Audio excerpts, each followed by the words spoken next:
성공 철학의 대가로 불리우는 나폴레온 힐이라는 사람이 있습니다. 이분이 다음과 같이 얘기했습니다. 성공하는 사람들의 특징은 자기 확신이 강한 사람이다 라고 말을 했습니다. 무슨 말인고 하니 이분이 성공의 대가인데 가만히 보니까 성공한 사람들에게는 한결같은 공통점이 있었다는 겁니다. 그 공통점이 뭐냐면 자기 확신이 강하다는 겁니다. 다르게 말하면 나는 할 수 있다라는 자기 확신이 강한 사람들, 그런 사람들이 대부분 성공을 했다라는 겁니다. 왜냐하면 나는 할 수 있다라는 자기 확신을 가진 사람들은 어떤 일에든 도전할 수 있기 때문이고 또 그 도전 가운데 찾아오는 다양한 어려움에서도 포기하지 않을 수 있기 때문입니다. 그래서 자기 확신이 강한 사람은 성공할 확률이 대단히 높다라고 이야기한 겁니다. 그런데 여러분, 이처럼 확신이 중요한 영역은 세상살이만이 아닙니다. 세상살이에도 확신은 중요하죠. 그러나 우리의 신앙생활 속에서도 확신은 대단히 중요한 영역이라는 사실을 우리는 알아야 합니다. 왜냐하면 우리가 신앙의 확신이 없으면 잘할 수 없고 열심히 할 수 없게 되기 때문에 그래요.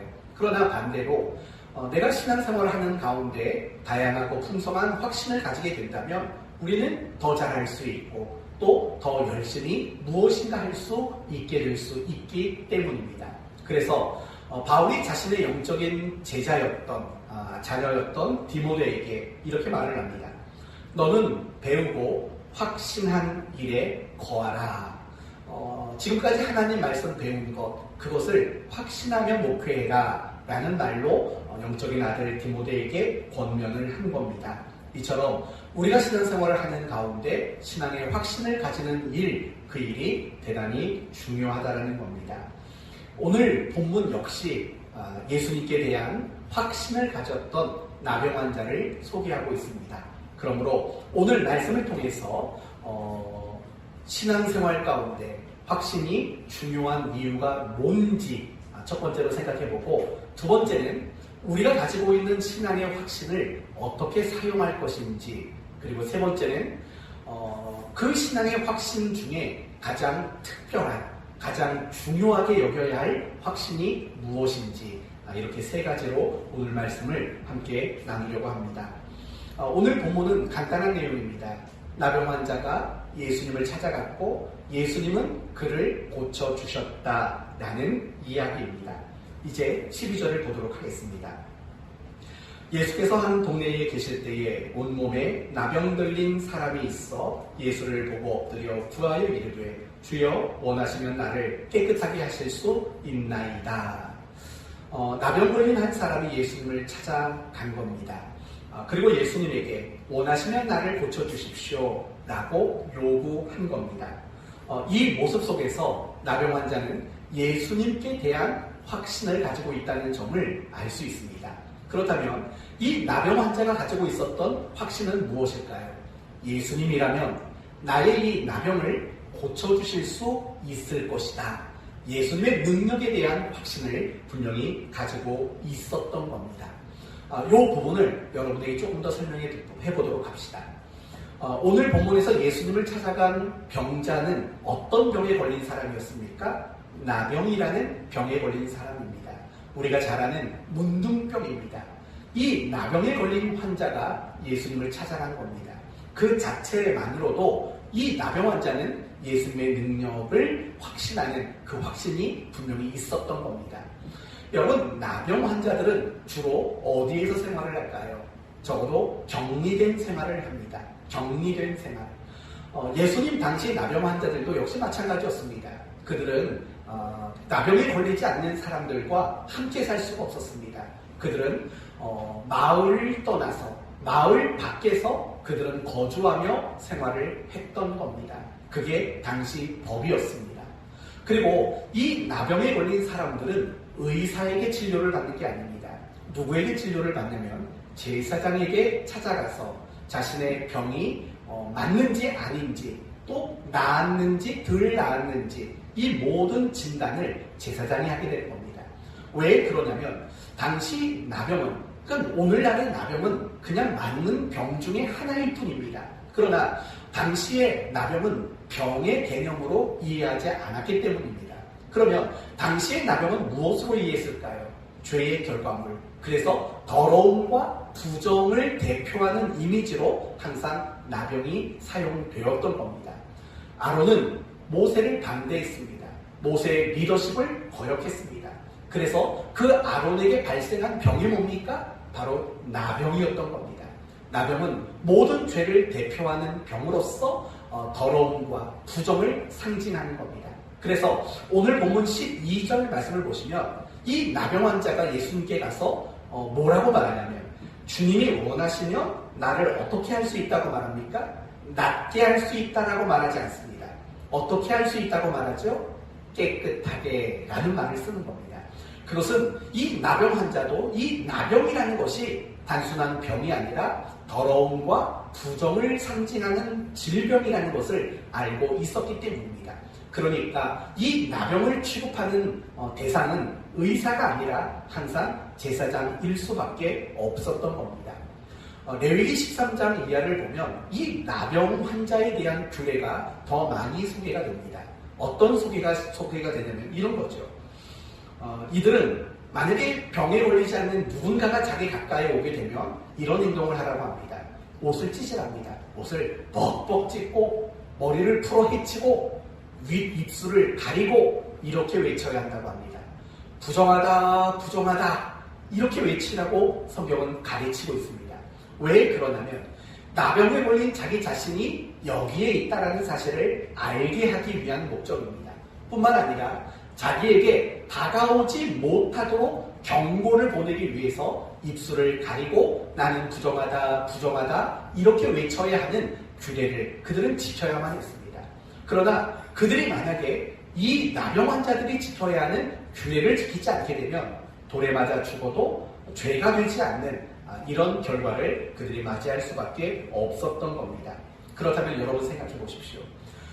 이 나병 환자가 예수님을 찾아오는 것 자체가 어떤 결과를 예측하게 만들까요? 당연히 돌에 맞아 죽을 상황을 예측하게 만드는 겁니다. 왜냐하면 그게 법이었으니까. 적어도 그 시대의 법은 나병 환자는 일반인에게 다가올 수 없으니까. 일반인들이 자기의 존재를 확인하지 못하고 다가올 때는 옷을 찢고 머리를 풀고 입술을 가리고 나는 부정하다 말해야 하니까. 그렇기 때문에 그런 나병 환자였던 그가 예수님께 찾아 나오고 예수님 앞에 엎드려 먼저 말을 건다라는 것은 그 자체가 이미 죽을 수도 있는 상황을 예측할 수 있는 그런 상황이었다는 거예요. 나병 환자는 그 규례를 몰랐을까요? 아니죠. 너무나도 잘 알고 있었던 겁니다. 그러니까 이 나병 환자가 예수님께 나온 것은요, 무엇을 건 행동일까요? 목숨을 건 행동일 거예요. 그렇다면 목숨을 건 행동을 할 수 있었던 그 근거가 뭘까? 바로 확신이라는 거예요. 확신. 예수님이라면 나의 병을 고치실 수 있을 것이라는 그 분명한 확신, 바로 그 능력에 대한 확신이 나병 환자를 하여금 예수님께 나올 수 있도록 만드는 근거가 되었다는 거예요. 이 부분을 조금 더 다른 각도로 설명을 해볼게요. 이렇게 설명할 수 있어요.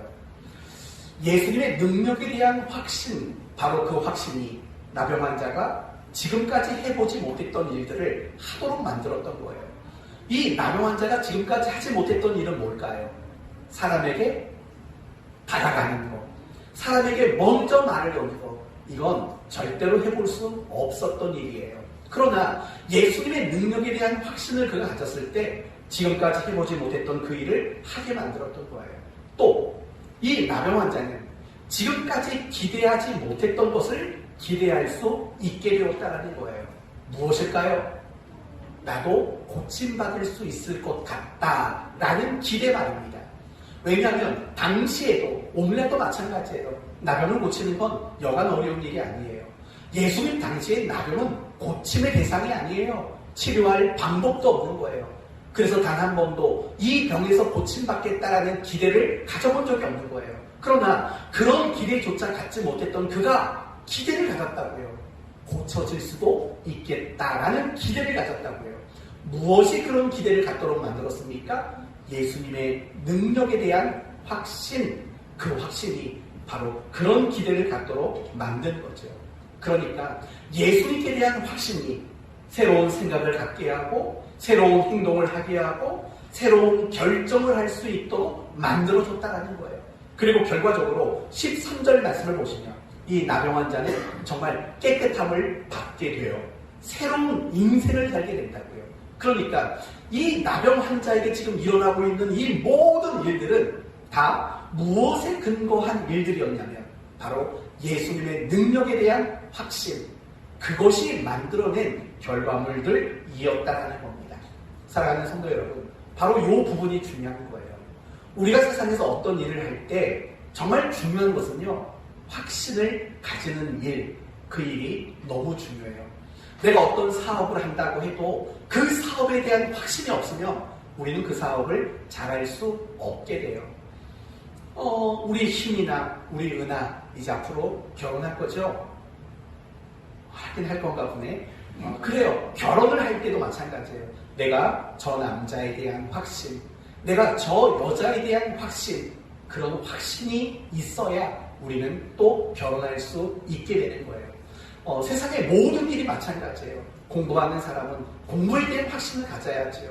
이것이 나를 행복하게 할 수 있고 이것이 더 나은 삶을 살 수 있도록 만들어줄 수 있다. 그런 과정이다. 라는 확신을 가져야지만 우리는 잘할 수 있게 되는 거예요. 그런데 여러분, 이런 확신이 중요한 영역은 또 있어요. 그건 바로 신앙생활이라는 영역인 거예요. 왜냐하면 신앙생활이라는 것 자체가 확신이 기초가 되고 근거가 되기 때문에 그래요. 예를 들면 이런 말인 거예요. 내가 신앙생활을 시작했는데 아무런 확신이 없다면 과연 신앙생활이 가능해질까요? 하나님에 대한 확신이 없어요. 예수님에 대한 확신이 없어요. 기도에 대한 확신이 없어요. 말씀에 대한 확신이 없어요. 그 어떤 확신도 없다면 사실은 신앙생활이라는 것 자체가 성립이 될 수가 없는 거예요. 신앙이 신앙으로 성립될 수 있는 근거는 반드시 확신이라는 것이 개입되어야 돼요. 확신이 개입되지 않으면 절대로 우리는 신앙이라는 것을 가질 수가 없고 신앙생활이라는 것도 할 수 없게 되는 거예요. 뿐만 아니라 우리가 신앙의 확신이 많으면 많을수록 우리는 신앙생활을 더 열심히 그리고 더 잘할 수 있게 되는 거예요.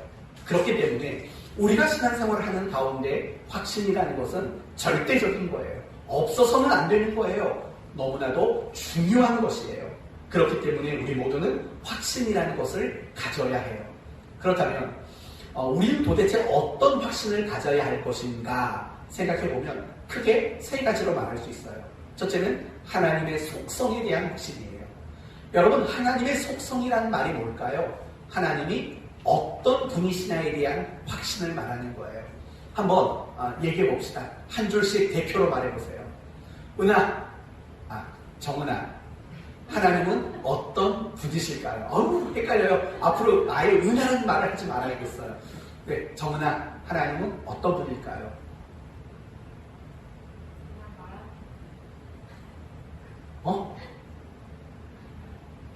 말하면 말하는 대로 되게 하시는 분?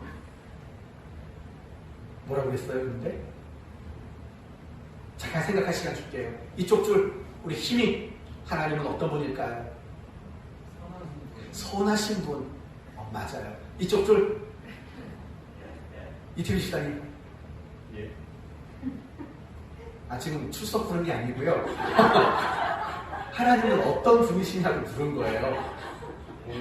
공의로우신 분. 네, 정은아.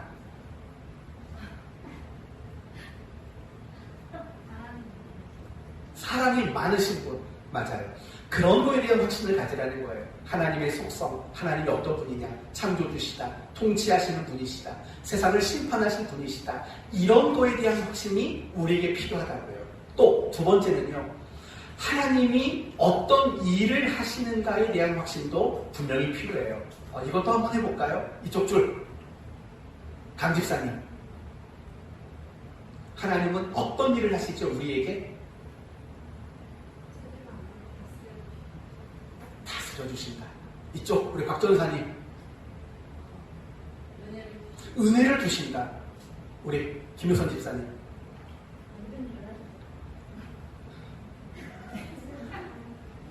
모든 일을 하신다. 그렇죠. 모든 걸 하시죠. 함께 하시고, 인도하시고, 이끄시고, 꾸준하시고, 섭리하시고, 위로하시고, 격려하시고, 보여주시고 하는 이런 여러 가지 일들을 하세요. 그런 거에 대한 확신을 가져야 돼요. 그리고 우리가 가져야 할 확신이 하나가 더 있어요. 약속. 우리에게 허락하신 하나님의 약속들이 있잖아요. 그런 약속에 대한 확신도 가져야 돼요. 어떤 약속을 하나님이 해주셨을까요? 사모님. 네? 영원한 생명을 주시겠다. 약속. 우리 김용숙 권사님. 우리에게 주신 약속이 뭘까요? 네, 사랑에 대한 약속. 이태규 집사님. 뭐 은지한테 물어볼 수 없으니까. 네.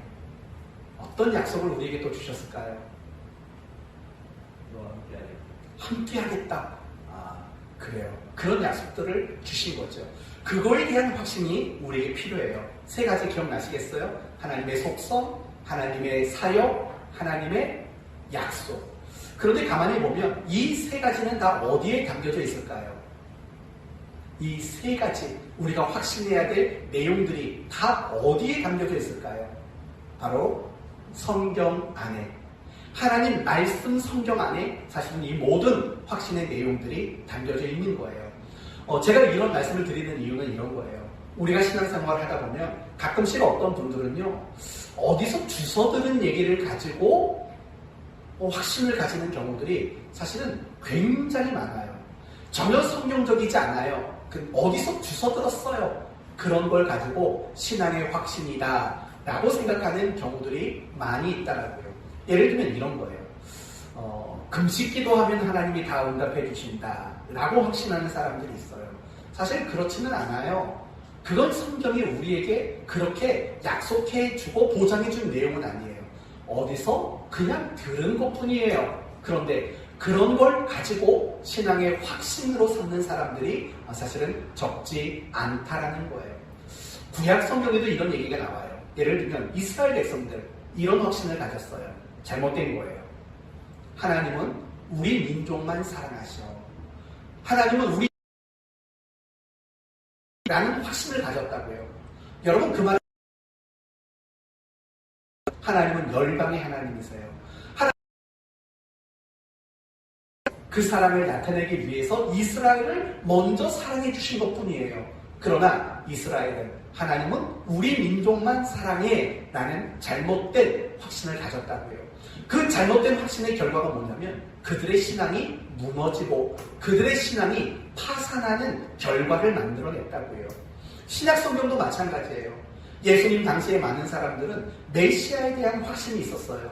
메시아는 분명 다시 오실 것이다. 이 땅에 오실 것이다. 라는 확신이 있었어요. 그러나 그 확신은 잘못된 확신이었어요. 왜냐하면 그들이 기대했던 메시아는 사실은 우리의 영혼을 구원하는 메시아가 아니라 정치적이고 민족적인 메시아관을 가졌기 때문인 거예요. 그러니까 예수님이 이 땅에 메시아로 왔음에도 불구하고 그들은 예수님을 거절했어요.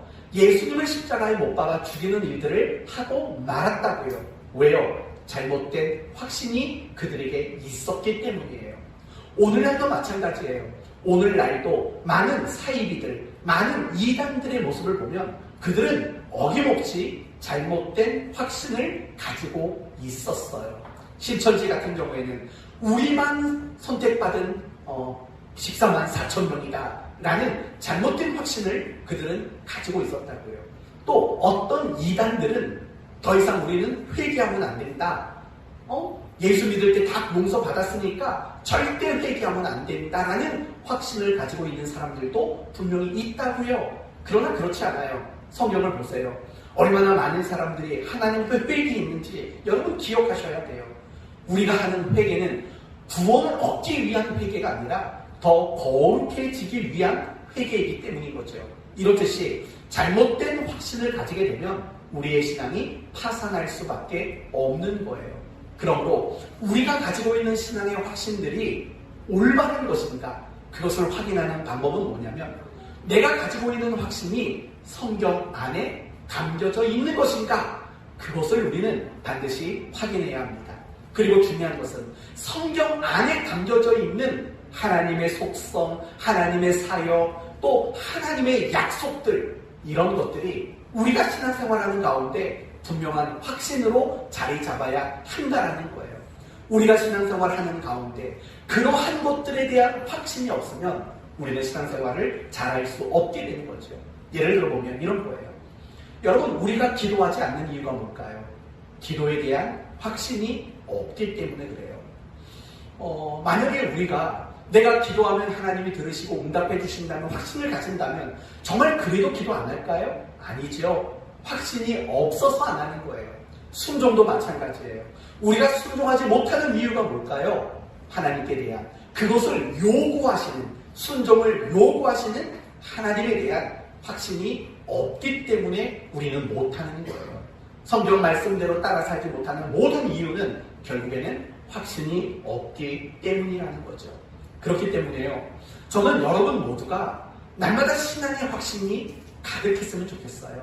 신앙생활을 할 때 그저 맹목적적으로 나와서 신앙생활을 하는 그런 거 말고 날마다 확신이 차있는, 내가 찬양을 드리면 하나님은 내 찬양을 받으신다는 확신, 내가 예배를 드리면 이 자리에 하나님이 임재하신다는 확신, 내가 하나님 앞에 기도하며 하나님이 귀를 기울이고 들어주신다는 확신, 내가 하나님의 말씀을 들을 때마다 이것이 하나님의 말씀이라는 확신, 여러분의 신앙생활하는, 여러분이 신앙이라는 것을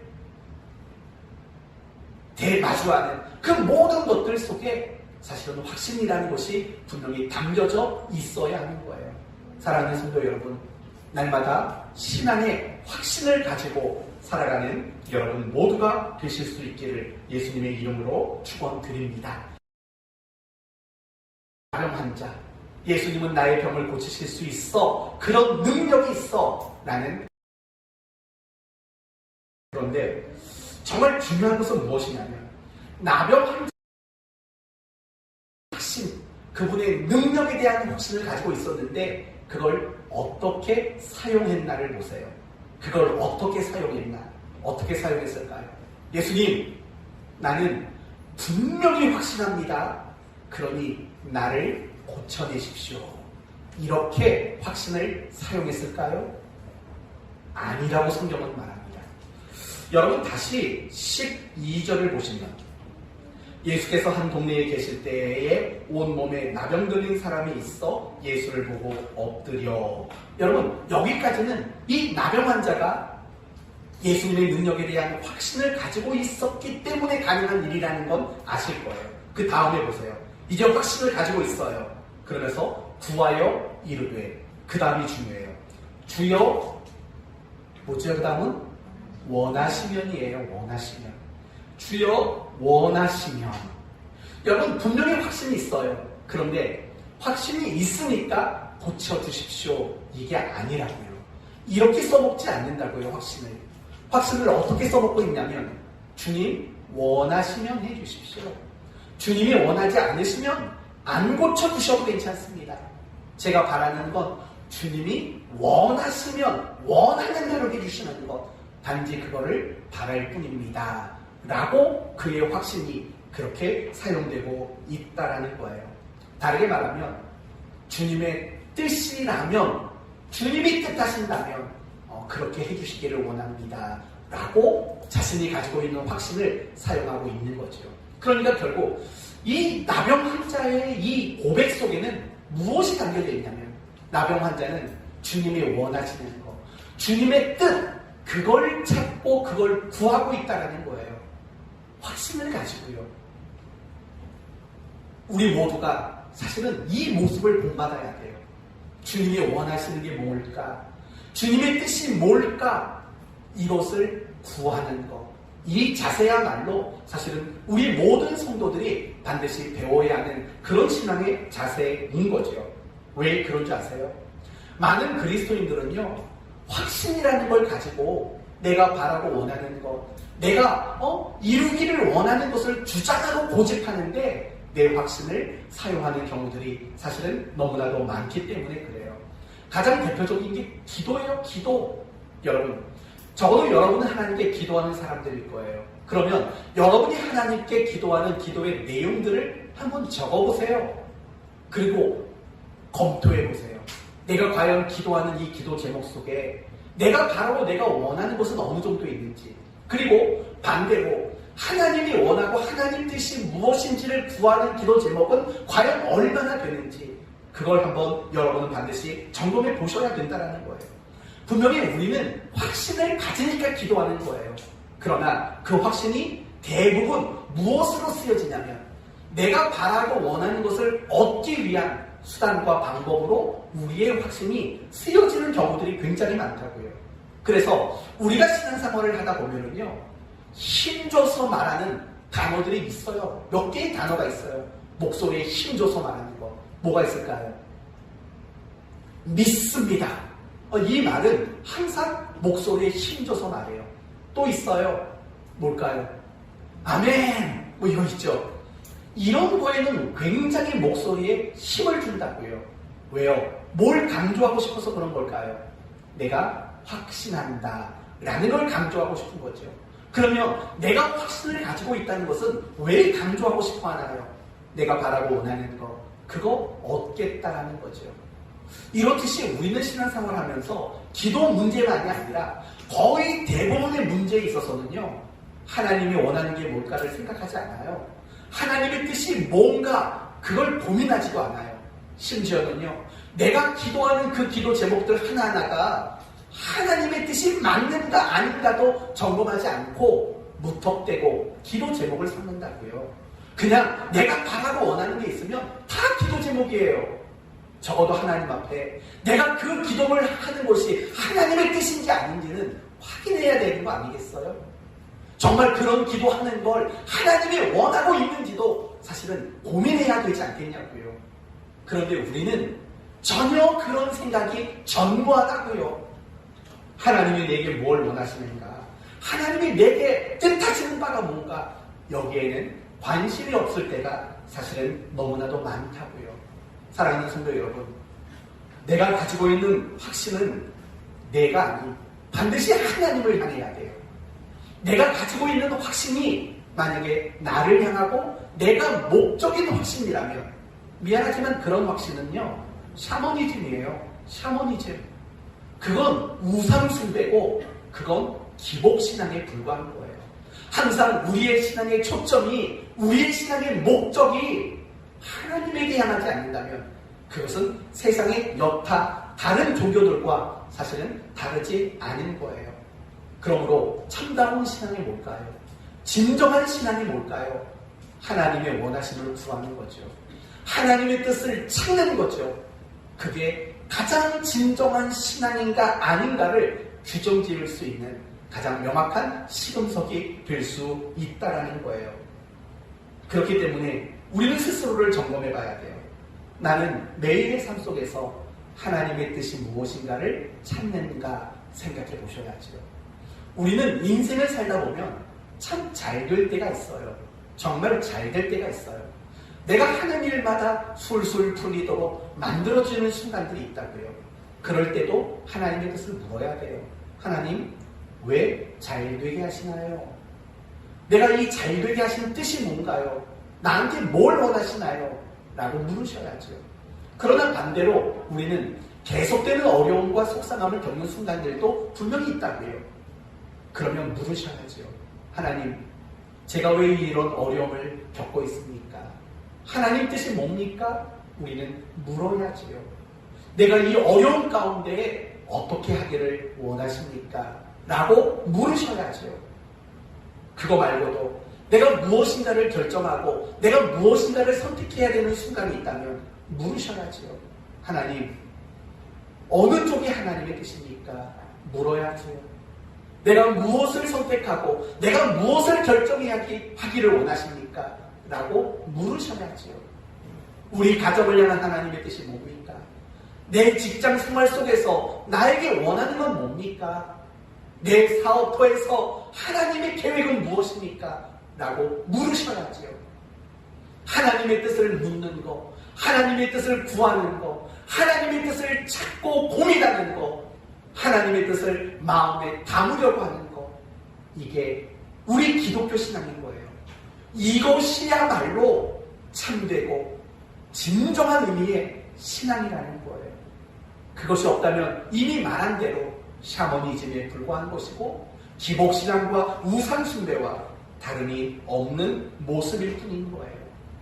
예수님의 모습을 생각해 보도록 할까요? 16절 말씀을 보시면 우리가 얼마 전에 살펴봤던 주제가 똑같이 등장을 해요. 예수는 물러가사 한적한 곳에서 뭐 하셨다고요? 기도하셨다고요. 뭘로 기도했을까요? 예수님이 어떤 기도 제목을 삼고 기도하셨을까요? 자기 뜻일까요? 자기 바람과 원함일까요? 아닐 거예요. 예수님은요, 철저히 하나님의 뜻, 하나님의 원하심이 기도의 중심 제목이었을 거라고요. 겟세마네 동산의 기도를 생각해 보세요. 아버지, 이 잔을 내게서 옮겨주십시오. 그러나 나의 원대로 마시고 아버지의 뜻대로 되기를 원합니다. 이게 항상 예수님이 기도하는 그 중심이고 그 마음이었던 거예요. 예수님은 이처럼 그 인생이 철저히 하나님의 뜻에 초점을 두고 하나님의 뜻을 이루어내는 그 삶을 항상 목표하시고 소원하시고 그렇게 사셨다는 사실을 우리는 잊지 말아야 돼요. 바울의 경우도 마찬가지잖아요. 바울은 많은 사람의 병을 고쳐줬어요. 그러나 정작 자기 병을 고치지 못했다고요. 그래서 그 병을 고치기 위해서 하나님 앞에 간절히 기도했다고요. 3번이나. 그러나 하나님은 거절하셨죠. 그 후로 바울은 다시 그 병을 고쳐달라고 기도하지 않았어요. 무엇을 확인했기 때문일까요? 하나님의 뜻을 확인했기 때문이에요. 그게 신앙이라고요. 내가 바라고 원하는 것이 있어도 정작 그게 하나님 뜻이 아니라면 내려놓을 줄 아는 것, 더 이상 그것을 가지고 하나님 앞에 기도하지 않는 것, 그게 기독교 신앙인 거예요. 항상 우리는 그런 신앙의 자세를 가져야 돼요. 하나님의 뜻, 하나님이 바라고 원하시는 것, 거기에 내 중심과 내 초점과 내 목표와 소원을 두고 그렇게 살아가는 거예요. 그게 신앙생활인 거예요. 그게 기독교 신앙이라고요. 그러나 우리는 그러지 못할 때가 사실은 너무 많은 거 아니겠어요? 물어볼까요? 여러분 지난 한 주간 살면서 하나님의 뜻을 좀 물어보셨나요? 아니면 하나님 앞에 내 뜻을 관철시키는 게 목표셨나요? 지난 한 주간 하나님의 뜻을 물어본 게 있다면 과연 뭐가 있나요? 이건 대놓고 물어볼 수가 없고 저를 한번 쳐다보세요. 하나님의 뜻을 물어보신 분은요, 한 번만 웃어주세요. 무서우라니까 이게 더 헷갈리는데요. 민망해서 웃은 건지 진짜 뜻을 물어서 웃는 건지 하여튼 다 웃었어요. 다 웃었어요. 잘하셨어요. 하나님의 뜻을 물은 것으로 이해를 할게요. 그런 신앙생활을 해야 돼요. 우리가 왜 하나님을 경험하지 못할까요? 왜 우리의 신앙생활이 하나님과 더 친밀해지지 못할까요? 당연하지요. 맨날 내 얘기만 하는데, 맨날 내 소원만 구하고 맨날 내 뜻만 이루어 달랐는데 어떻게 하나님과 친밀해지고 어떻게 하나님을 더 경험하는 인생이 되겠냐고요. 그렇죠? 그러니까 사랑하는 성도 여러분, 매일매일마다 하나님의 뜻을 구하는 그런 여러분이 되셔야 돼요. 혹시 이런 생각하는 분 안 계세요? 목사님, 나도 인격이 있는 사람이고 나도 배울 만큼 배우는 사람이에요. 그리고 나도 내 뜻이 있는 사람인데 왜 하나님의 뜻만 구하고 따라가라고 말하십니까? 라고 궁금해하실 분이 계십니까? 간단하게 몇 가지로 설명해 드릴게요. 하나님의 뜻을 묻지 않으면 어김없이 문제가 생긴다는 걸 잊지 마세요. 아무리 여러분 앞에 기회라고 생각될 만한 것들이 주어지고 아무리 여러분 앞에 좋은 것이라고 여기시는 것이 있다 할지라도 뜻을 묻지 않고 간다면 반드시 좋다고 생각하는, 기회라고 생각하는 그 일 앞에 문제가 생긴다는 거 잊지 마셔야 돼요. 반드시 그래요. 아브라함과 롯의 이야기로 설명해 드릴게요. 둘 다 부자가 돼서 서로 분가할 수밖에 없었어요. 그래서 거주지를 서로 정한다고요. 롯은 어떻게 정했냐면 하나님의 뜻을 묻지 않고 정해요. 자기 눈에 봤을 때 와, 여기 좋아, 마음에 들어, 그 땅을 정했다고요. 근데 시간이 얼마 지나지 않아 어떤 일이 일어난 줄 아세요? 롯이 그 지역에 침입한 연합군에게 포로로 끌려가는 일이 먼저 생겨요. 그리고 시간이 더 지난 다음에는 그 소돔성에 하나님의 심판, 불과 유황이 떨어지는 하나님의 심판이 임하는 장소였던 거예요. 자기가 보기엔 너무 좋았지요. 에덴 동산 같다고 표현했으니까 너무 좋은 곳이에요. 오케이 바이겠죠. 오케이 바이.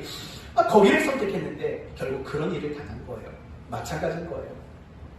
항상 내가 하나님의 뜻을 묻지 않고 결정하는 것, 하나님의 뜻을 확인하지 않고 선택하는 것, 하나님의 뜻을 묻지 않고 시작한 것들, 사실은 이런 일에는 어김없이 인간적인 낭패를 볼 수밖에 없다는 거 잊지 마셔야 돼요.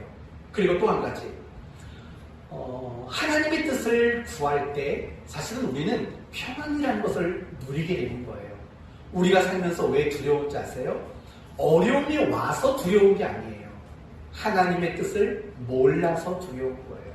만약에 여러분이 겪게 되는 그 어려움 속에 이런 저런 하나님의 뜻을 여러분이 알게 된다면 그 어려움 속에 여전히 두려워하실 것 같으세요? 두려워하지 않아요. 예를 들면 바울이 로마로 가는 배를 탔는데 유라굴로라는 광풍이 일었어요. 그래서 2주 이상 그 바다에서 죽을 고비를 맞았다고요. 사람들은 이제 죽겠다 싶으니까 음식도 못 먹는 지경이 됐어요. 그런데 바울은 하나도 두려워하지 않았어요. 이유가 뭔지 아세요? 하나님이 이렇게 말씀하셨거든요. 너와 내 배가 안전할 것이다. 너는 반드시 로마에 가야 하기 때문이다. 이게 내 뜻이다. 그래서 너는 아무 걱정하지 마라. 아무리 풍랑이 일고 파도가 쳐도 아무 문제 없다. 하나님의 뜻을 알게 됐더니 여전히 풍랑 속에 있는데도 불구하고 바울은 하나도 두려움이 없는 거예요. 마찬가지인 거예요. 우리가 인생을 살면서 두려운 거는요, 어떤 문제를 만났고 어떤 어려움을 만났기 때문에 두려운 게 아니에요. 하나님, 이 어려움 속에 하나님의 뜻이 뭡니까? 묻지 않는 거죠. 발견하지 못하는 거죠. 그러니까 두려운 거죠. 그러니까 절망인 거죠. 세 번째, 하나님의 뜻이 내 뜻보다 복되기 때문인 거죠. 간단하게 설명할 수 있어요.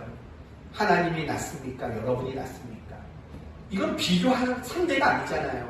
하나님이 월등히 훌륭하신 분이시죠. 그렇다면 내 뜻대로 되기를 바라세요? 아니면 하나님 뜻대로 되기를 바라세요? 어느 게 상식적인 건가요?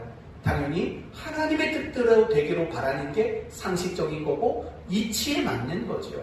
왜요? 나는 하나님과 비교가 될 수 있는 존재가 아니기 때문에. 그래서 하나님의 뜻을 물으라는 거예요. 그리고 무엇보다도 하나님이 주인이시잖아요. 하나님이 내 인생의 주인이시고 나의 모든 것의 주인이시잖아요. 그렇다면 당연히 하나님의 뜻을 물어야지요. 사랑하는 성도 여러분, 저는 여러분이 신앙의 확신을 가지고 있는 사람이라고 알아요.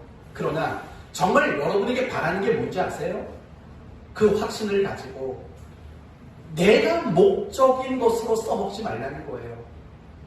하나님을 확신한다면 그 확신이 하나님의 뜻을 구하고 하나님이 원하는 것을 찾아가는 데 쓰시라고요. 그게 진짜 신앙의 확신이에요. 그리고 더 나아가서 매일매일의 삶 속에서 하나님이 뜻하는 게 뭡니까? 하나님이 원하는 게 뭡니까? 이렇게 물을 줄 아는 인생을 사시라고요. 제발 여러분에게 권면합니다. 크고 작은 것이든 제발 하나님의 뜻을 좀 물어보세요. 하나님의 뜻을 좀 묻고 사시라고요. 하나님, 어느 쪽이 하나님의 뜻입니까? 내가 어떻게 사는 게 하나님이 원하는 겁니까? 이걸 물으세요. 당장 답이 나오지 않아도 괜찮아요. 그렇게 묻고 하나님의 뜻을 그렇게 찾아가려고 하는 그 마음만 품어도 여러분은 이미 복된 사람인 거예요. 그런 여러분을 하나님이 이끌어가는 게 보일 거예요. 그런 여러분에게 간섭하시는 하나님의 손길들이 발견되어지게 될 거라고요. 그런데 우리는 하나님의 뜻을 묻지를 않아요. 그러니까 하나님이 내 삶에 개입하시고 막 간섭해 가시는데도 하나님이 보이질 않는 거예요. 하나님이 느껴지질 않는 거라고요. 사랑하는 성도 여러분, 다시 한번 여러분에게 강하게 권면합니다. 이 한 주간 사시면서 하나님의 뜻을 묻는 거룩한 습관을 가져내시기를 바랍니다. 하나님의 뜻을 좀 물어보세요. 우리 여자분들 명절 음식 하실 거죠. 하나님, 어떤 음식을 할까요? 뭐 꼭 굳이 그렇게까지 해야 합니까? 물론 안 해도 돼요. 그런 습관을 가지시라고요. 그런 습관. 옛날에 어떤 여자 성도는 그랬대요. 립스틱 사러 갔다가 하나님, 남자에게는 색깔이 단조롭다며 파랑, 빨강 요거밖에 없는데 여자에게는 빨간색이 수십 가지가 된다면서요. 진한 빨강, 덜 진한 빨강, 밝은 빨강, 진한 빨강. 또 여자들은 색깔이 많대요. 하나님, 어떤 색깔로 고를까요? 이렇게 물었답니다. 물론 어떻게 결정을 했는지는 모르겠는데 여하튼 그런 자세가 중요하다는 거예요. 매일매일 살면서 사실은 하나님의 뜻을 묻는 것, 그게 참 우리가 신자다운 모습이라는 거예요. 아셨죠? 이 한 주간 사시면서 하나님의 뜻을 물으셔야 돼요. 그래야 신앙의 결단도 나오는 거예요. 신앙에 어떤 다짐도 생기는 거예요. 근데 하나님의 뜻을 안 묻고 사니까 다짐할 것도 없고 결단할 것도 없고 노력할 것도 없고 기도할 것도 안 생기는 거죠. 그러나 하나님의 뜻을 물으면 이야기는 달라지는 거예요. 하나님의 뜻을 물으면 사실은 우리가 하게 되는 신앙의 내용들이 훨씬 많아지게 되는 거예요. 그건 당연한 거겠죠? 그러니까 항상 하나님의 뜻을 묻고 고민하고 또 하나님의 뜻을 따라 살아가는 여러분이 되셨으면 좋겠습니다. 마지막으로 한 가지 조금만 더 중요한 이야기를 해보도록 할게요. 이 나병 환자가 예수님에게 와가지고 어떻게 말했다고요? 주여, 원하시면 나를 깨끗하게 하실 수 있나이다. 주님, 원하시면 이라고 말을 했어요. 여러분 같으면 그런 기도 하실 수 있겠어요? 여러분이 나병 환자라고 생각해 보세요. 내가 나병 환자인데 예수님께 찾아왔어요. 안 고쳐주시면 난 돌 맞아 죽어야 돼요. 그렇잖아요. 법이 그러니까.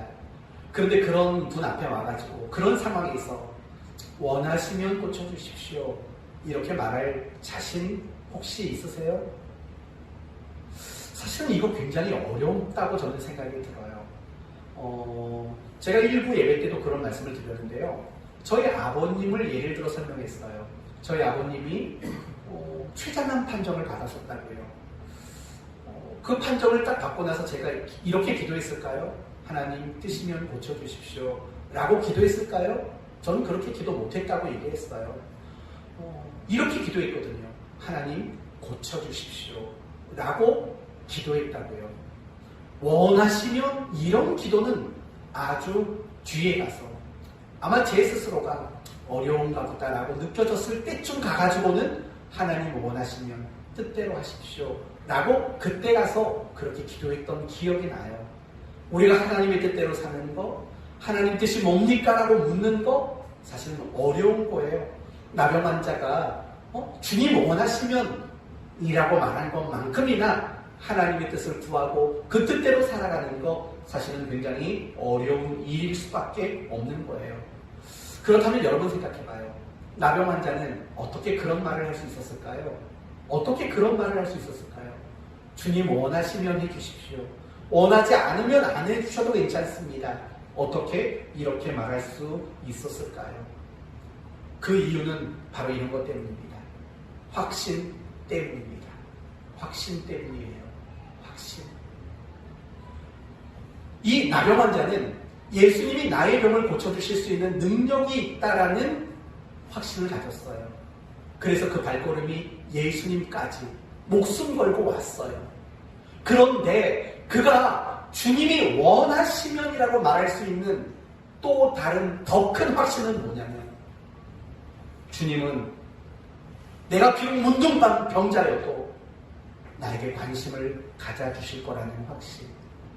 주님은 사람들이 나를 부정하고 더럽다고 말하지만 나를 외면하지 않으실 것이라는 확신. 또 13절 말씀 보면 예수님이 이렇게 이야기를 대답해요. 13절 예수께서 손을 내밀어 그에게 대시며 이르시되 내가 원하노니. 바로 이 나병 환자는 이것을 확신한 거예요.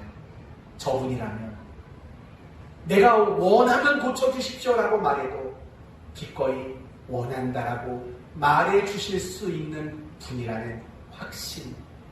바로 그런 확신이 그로 하여금 그분의 뜻에 자신의 생명까지 맡길 수 있는 그런 모습을 만들어 놓았다는 거예요. 다시 말하면 이런 거죠. 나를 향한 그분의 사랑, 우리를 향한 그분의 사랑, 그 사랑에 대한 특별한 확신이 있었기 때문에 주여 원하시면 이라고 말할 수 있었다는 겁니다. 사랑하는 성도 여러분, 우리 그리스도인들을 능력있게 만들고 우리 그리스도인을 위대하게 만드는 힘의 원천이 무엇이라고 생각하십니까? 성경을 많이 아는 걸까요? 아니면 기도 많이 하는 걸까요? 뭐가 우리를 능력있고 위대하게 만들까요? 하나님이 나를 사랑하신다라는 바로 그 확신 때문입니다. 여러분은 사도 바울을 아실 겁니다. 고난과 고통의 연속된 인생을 살았습니다. 그러나 그는 한결같았고 변함없이 충성된 하나님의 종으로 그렇게 살다 순교하신 분이십니다. 얼마나 위대하신 분인지 모릅니다. 그분이 그렇게 위대한 사람일 수 있었던 이유는 뭡니까? 바로 나를 향한 하나님의 사랑을 확신했기 때문이죠. 우리 이 시간 마지막으로 로마서 8장 말씀을 읽고 마치도록 하겠습니다. 로마서 8장 모두 찾아주십시오. 로마서 8장 35절에서 39절입니다. 로마서 8장 35절에서 39절 다 찾으셨죠? 우리 큰 목소리로 또박또박 함께 읽도록 하겠습니다. 누가 우리를 그리스도의 사랑에서 끊으리요? 환난이나 공고나 박해나 기근이나 적신이나 위험이나 칼이랴. 기록된 바 우리가 종일 주를 위하여 죽임을 당하게 되며 도살 당할 양같이 여김을 받았나이다 함과 같으니라. 그러나 이 모든 일에 우리를 사랑하시는 이로 말미암아 우리가 넉넉히 이기느니라. 내가 확신하노니 사망이나 생명이나 천사들이나 권세자들이나 현재의 일이나 장래의 일이나 능력이나 높음이나 깊음이나 다른 어떤 피조물이라도 우리를 우리 주 그리스도 예수 안에 있는 하나님의 사랑에서 끊을 수 없으리라. 아멘. 바울은 그렇게 고백하는 거예요. 내가 많은 고통을 당하고 내가 많은 환난을 당하고 내가 많은 박해를 당하고 내가 날마다 죽임당하는 어린 양같이 살아가지만 그래도 나는 괜찮다. 왜냐하면 나는 확신한다. 그 무엇도 나를 향한 하나님의 사랑을 끊어버릴 것이 없기 때문이다. 결국 사도 바울이 지금 확신하고 있는 가장 특별한 확신은 무엇입니까? 나를 향한 하나님의 사랑. 그걸 확신했다는 것입니다. 사랑하는 성도 여러분, 베드로도 마찬가지였습니다. 베드로는 예수님을 모른다고 3번 부인했던 사람입니다. 그러나 그가 십자가를 거꾸로 짊어지어 순교할 수 있었던 그런 사람이 될 수 있었던 이유가 뭡니까? 요한복음 21장 네가 나를 사랑하느냐? 내가 나를 사랑하느냐? 네가 나를 사랑하느냐라는 이 질문 때문입니다. 여러분, 이 질문은 예수님이 베드로에게 날 사랑하느냐라는 대답을 듣고 싶어서 하는 질문이 아니라는 걸 아셔야 합니다. 여러분, 예를 들어서 제가 제 아내에게 여보 나 사랑해요? 아주 민망스럽죠? 그렇게 묻는다면 의도는 뭘까요? 의도는 뭘까요? 그건 내가 그 말을 듣고 싶은 게 아니에요. 물론 들으면 좋지요. 근데 잘 안 해줘요. 아무튼 들으면 좋지요. 그러나 그런 걸 질문하는 것은 의도는 뭐냐면 바로 나는 당신을 사랑하오 라는 말을 하고 싶은 거예요. 여러분, 베드로가 그 질문 앞에 감격한다고요. 베드로가 그 질문 앞에 엎드러진다고요. 왜요? 예수님이 이렇게 고백한 것으로 들렸기 때문이죠. 베드로야, 넌 날 3번이나 모른다고 내 눈앞에서 했다. 그러나 나는 너를 향한 그 사랑이 조금도 달라지지 않았다. 난 널 사랑한다. 너도 날 아직 사랑하니? 라고 묻는 거지요. 그 질문 앞에, 그 사랑의 확신 앞에 베드로는 다시 힘을 낸 거죠. 그리고 박해를 당함에도 불구하고 예수가 주라고 외친 거죠. 그리고 십자가를 거꾸로 지고 기꺼이 기쁨으로 죽어낼 수 있었던 거죠. 하나님의 사랑을 확신하면 사람은 그렇게 바뀌게 되어 있는 거예요. 신앙생활이 잘 안 되세요? 갈등이 자꾸 많으세요? 자꾸 신앙생활 하는데 요령이 생기고 꾀가 나세요? 자꾸 신앙생활이 게을러지고 그러세요? 나를 향한 하나님의 사랑에 깨달음이 없는 거죠. 하나님이 나를 사랑하신다라는 것, 그 사실을 확신한다면 어떻게 교회를 벽주마다 오겠어요? 힘이? 이 한 주간 힘이가 하나님의 사랑을 많이 깨달았으면 좋겠어요. 그냥 직장 생활하다가 막 펑펑 울었으면 좋겠어요. 왜요? 여자친구랑 헤어졌으니까. 그게 아니라 여자친구도 없어요. 아, 하나님이 날 이렇게 사랑하시는가.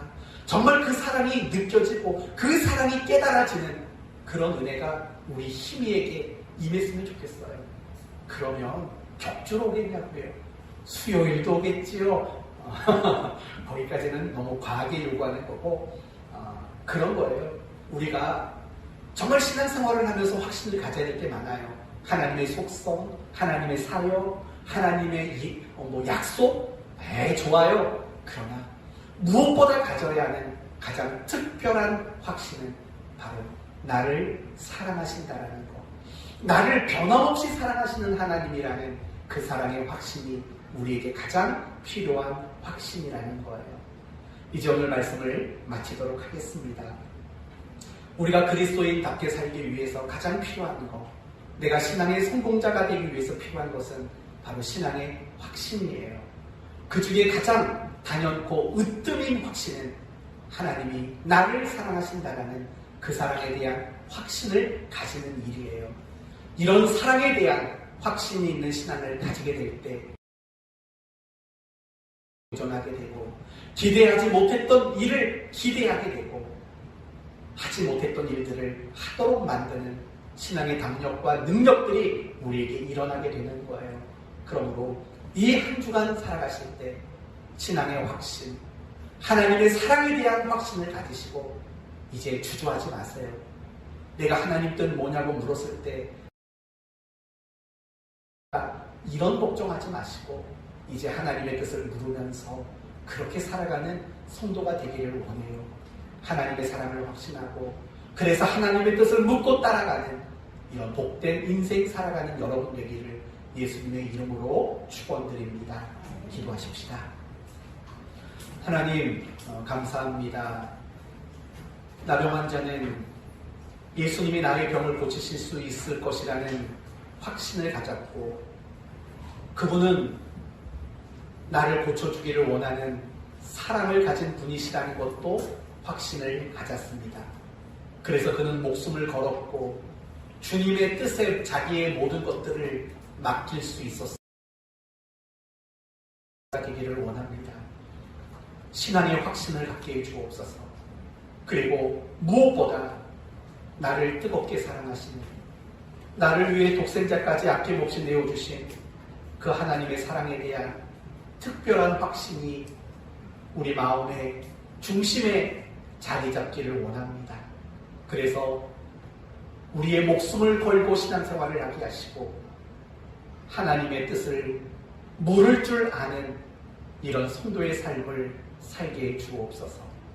아직 우리는 하나님의 뜻을 묻는, 그리고 하나님의 사랑을 확신하는 마음들이 많이 부족합니다. 이 부족한 마음들을 이 한 주간 채워 주옵소서. 이 자리에 모여 예배하는 성도들, 우리 모든 성도들에게 그런 확신이 넘쳐나게 하여 주옵소서. 예수님의 이름으로 기도리옵나이다. 아멘.